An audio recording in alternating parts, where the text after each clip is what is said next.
Trump మధ్యవర్తిత్వంతో India Pakistan మధ్య యుద్ధం ముగిసింది. నిరవధిక అది ఏమంటారు, దాన్ని విరమించుకున్నారు, కాల్పుల విరమణ చేసుకున్నారు. దీంతో చాలా విమర్శలు వచ్చినాయి మోడీ మీద, మోడీ ప్రభుత్వం మీద.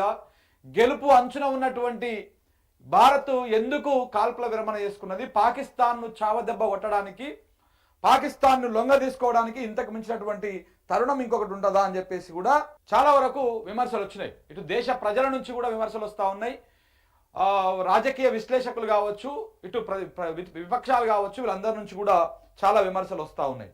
నిజంగా కూడా మరి మోడీ ఎందుకు ఆ నిర్ణయం వెనక్కి తీసుకున్నాడు, ఏం జరిగింది, తెర వెనుక ఏం జరిగింది, ఆ వచ్చినటువంటి ఇంటెలిజెన్స్ రిపోర్ట్ ఏంటిది, ఆ రిపోర్టు ఎందుకు బహిర్గతం చేయట్లేదు, దేశ ప్రజలకు ఎందుకు చెప్పడం లేదు, లేకపోతే మోడీ ట్రంప్ మధ్య జరిగినటువంటి సంభాషణ ఏంటి, వైట్ హౌస్ నుంచి ఎలాంటి సమాచారాన్ని మోడీకి అందజేసిర్రు, పాకిస్తాన్ కంటే ముందుగానే మన దేశానికి మోడీకి చెప్పడం వెనక ఉన్నటువంటి ఆంతర్యం ఏంటి, ఇప్పుడు పాకిస్తాన్ మీద భారతదేశం పైచేయి సాధిస్తే ఇక మరి అది ప్రమాదం, ఎవరికి ప్రమాదం అని గ్రహిస్తా ఉన్నారు. దేనికి అమెరికా పాకిస్తాన్ తోటి యుద్ధాన్ని ఆపడం కోసం అంత అత్యుత్సాహాన్ని ప్రదర్శించింది. రష్యా ఉక్రెయిన్ మధ్య పాకిస్తాన్ అమెరికా ఏలు పెడదామని చూస్తే వాళ్ళు తరిమేసిర్రు. కానీ ఇక్కడ మాత్రము ఎందుకు రెండు దేశాల మధ్య మధ్యవర్తిత్వం వహించడానికి చాలా ఆసక్తి చూపింది. వాళ్ళు ఇక్కడ యుద్ధం స్టార్ట్ అయిందో కాలేదో వెంటనే అమెరికా నుంచి, వైట్ హౌస్ నుంచి రకరకాల స్టేట్మెంట్లు, రకరకాల కామెంట్లు, ఆ ట్రంప్ కూడా మాట్లాడడం, ఇవన్నిటి వెనకాల ఉన్నటువంటి ఉద్దేశం ఏంటి, ఎందుకు మోడీ నిజంగా భయపడ్డా, ఏ విషయంలో భయపడ్డాడు, ఎందుకు భయపడ్డాడు, ఈ అంశాల గురించి ప్రధానంగా మనం డిస్కస్ చేద్దాం. నిన్ననే మనము కొన్ని అంశాలు కూడా వీడియో రూపంలో మీకు చెప్పడం జరిగింది.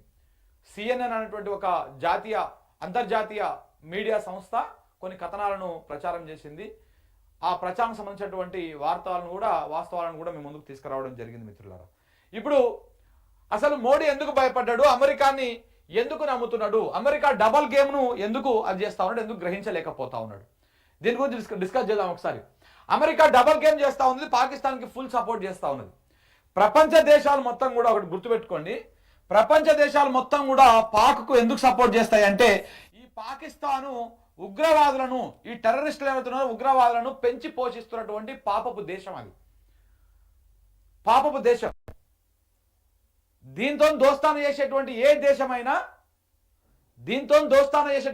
దేశమైనా టెర్రరిస్టులను వాడుకోవడం కోసం భవిష్యత్తులో వాళ్ళ శత్రు దేశాల మీద టెర్రరిస్టులను, ఉగ్రవాదులను ఉసిగొల్పడం కోసము పాకిస్తాన్ తోటి దోస్తాన చేస్తుంది. ఇప్పుడు పాకిస్తాన్కి దోస్తాన చేసేది ఏది, ప్రధానంగా చైనా. ఈ చైనా మనల్ని, ఇండియాని కొట్టడం కోసము ఈ చైనా ఏం చేస్తుంది, ఇగో ఈ పాకిస్తాన్కి డబ్బులు ఇస్తూ ఉంటుంది, పాకిస్తాన్ ఉగ్రవాదాన్ని పెంచి పోషించడం కోసం రకరకాలుగా సపోర్ట్ చేస్తూ ఉంటుంది. సేమ్ అలాగనే అమెరికా కూడా బయటికి మేము శాంతి కాముకులము అని చెప్పేసి బయటికి కనపడతారు, కానీ ఇండియా విషయానికి వచ్చేసరికి మాత్రము పాకిస్తాన్కి ఎక్కువ ప్రయారిటీ ఇస్తారు. దీనికి బెస్ట్ ఎగ్జాంపుల్, ఒకవైపు ఇండియా పాకిస్తాన్ యుద్ధం నడుస్తూ ఉన్నది. యుద్ధం నడుస్తూ ఉంటే ఇదే అమెరికా పాకిస్తాన్కి $1 మిలియన్ అప్పునిస్తుంది, $1 మిలియన్ అప్పునిస్తుంది. అంటే ఇవన్నీ దేనికి నిదర్శనము అంటే, పాకిస్తాన్కు పైసలు ఇస్తే ఆ పైసలు దేనికోసం ఉపయోగిస్తారు, 100% ఆ ఉగ్రవాదాన్ని పెంచి పోషించడం కోసం, భారతదేశాన్ని ఏ రకంగా నాశనం చేయాలి, ఎట్లా భారతదేశంలో అశాంతి నెలకొల్పాలి, ఏ రకంగా దాడులు చేయాలి, ఎట్లా హిందూ ముస్లిం పంచాయతీలు పెట్టాలి. మొన్న పహల్గాము ఉగ్రదాడి అదే కదా, అన్ని ఉగ్రదాడుల లెక్క కాదు పహల్గాం. అది ఎట్లా అంటే హిందూ ముస్లింల మధ్య ఒక జ్వాలను రగల్చేటువంటి విధంగా, దేశంలో ఉన్నటువంటి రెండు మతాల మధ్య ఒక అగ్గి రాజేసేటువంటి విధంగా ఆ దాడి జరిగింది. ఆ 26 మందిని మతం పేరు అడిగి క్లారిటీ తీసుకొని, వాళ్ళు హిందువా ముస్లిమా అని చెప్పేసి క్లారిటీ తీసుకొని చంపారు. ఇక్కడ హిందూ మతం మీద దాడి జరిగినట్టుగా యావత్ దేశం విశ్వసించింది, యావత్ దేశము ఆ రకంగానే ఫీల్ అయ్యింది. అందుకే మోడీ కానీ కేంద్ర ప్రభుత్వం కానీ ఆ ఉగ్రవాద స్థావరాలను ఏలుపడేయడం కోసం ఆపరేషన్ సింధూర్ని స్టార్ట్ చేయడం జరిగింది.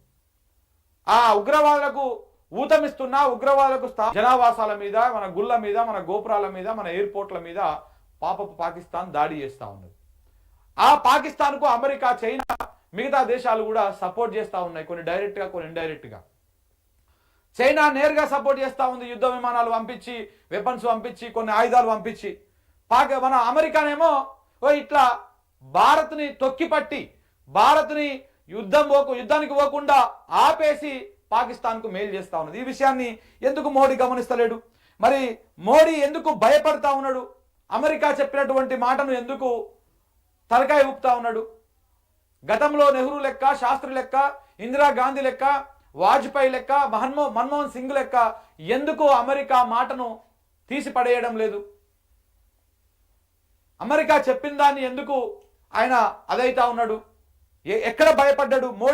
మోడీని భయపెట్టినటువంటి అంశాలు ఏంటివి? నిన్న సోషల్ మీడియాలో బాగా చర్చ నడిచింది మిత్రులారా, బాగా చర్చ నడిచింది. మోడీ ఎందుకు భయపడ్డాడు అంటే, ఇగో ఇలా కొన్ని కార్యక్రమాలు ఉన్నాయని చెప్పేసి. మోడీ ఎందుకు భయపడ్డాడు? దేనికోసం భయపడ్డాడు? ట్రంప్ ఏం చెప్పిండు? ఈవీఎం స్కామా లేకపోతే అదానికి సంబంధించినటువంటి స్కామా? ఈ రెండు స్కామ్ల వల్లనే మోడీ భయపడ్డా? ఈ చర్చ బాగా నడుస్తూ ఉంది. నేను దేశ ప్రజల లోపల సోషల్ మీడియాలో కూడా ఆ ఈవీఎం స్కామ్ అనే దాన్ని, స్కాము మోడీని భయపెట్టింది, ట్రంప్ ఇదే విషయాన్ని చెప్పిండు అనేటువంటి విషయాన్ని సోషల్ మీడియా వేదికగా కామెంట్ల రూపంలో, పోస్టుల రూపంలో జనము వ్యక్తం చేస్తూ ఉన్నారు, అభిప్రాయాన్ని వ్యక్తం చేస్తూ ఉన్నారు. అలాగే అదాని విషయంలో కూడా అట్లనే అదాని స్కామ్లు ఇప్పటికే కొన్ని బయటకు వచ్చినాయి. ఆ స్కాములన్నీ కూడా, ఆ జుట్టు కూడా అమెరికా చేతిలో ఉంది. అందుకనే మోడీ అదాని కోసము ఈ రకంగా చేసిండు అని చెప్పేసి కూడా సోషల్ మీడియాలో చర్చ నడుస్తుంది. మరి ఏది వాస్తవం? ఏది వాస్తవం? ఒక వ్యక్తి కోసము, ఒక వ్యవహారం కోసము దేశ ప్రయోజనాలను పరంగా పెడతారా? ఈ పాకిస్తాన్ ఎప్పుడు దేశంలో అశాంతి నెలకొల్పడం కోసము, మన జవాన్లను చంపడం కోసము, మన మన మన మన పౌరులను చంపేస్తా ఉంటే ఇవాళ ఏ ఒక్కరి కోసమో, ఏ ఇద్దరి కోసమో ఇలా చేస్తా ఉన్నారా అన్నటువంటి చర్చ కూడా సోషల్ మీడియాలో కానీ, ఇటు మెయిన్ స్ట్రీమ్ మీడియాలో కానీ కొంతమంది ప్రముఖుల నుంచి కూడా అభిప్రాయం వస్తూ ఉన్నది. దీని వెనకాల ఉన్నది ఏంటిది? అసలు రీజన్ ఏంటిది? ఒకసారి ఇది డిస్కస్ చేద్దాం మిత్రులారా.